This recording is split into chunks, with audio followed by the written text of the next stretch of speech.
আচ্ছা, একবার মন থেকে ভাবেন তো যে আল্লাহ আমাদের কত গুনাহ জানেন। জীবনে কত পাপ এমন করেছি যে পাপ আল্লাহ প্রত্যেকটার খবর রাখেন।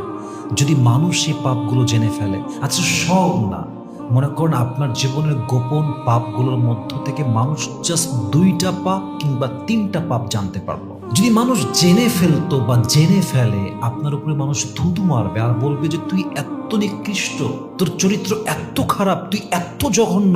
আরে আপনার মাও আপনাকে ত্যায্যপুত্র করতে পারে আপনার পাপের খবর জানলে। কিন্তু আল্লাহ এত পাপের খবর জানার পরেও আপনার রিজিক বন্ধ করেন নাই, আপনার সুখ বন্ধ করেন নাই, আপনার খাওয়া বন্ধ করেন নাই, আপনার অক্সিজেন বন্ধ করে দেয় নাই। এরকম রবের সঙ্গে যে বেঈমানি করে, মুনাফিকি করে, এর মতো বেঈমান, এর মতো খারাপ মানুষ আল্লাহর জমিনে সেকেন্ড আর কেউ হতে পারে না, ঠিক কিনা বলেন?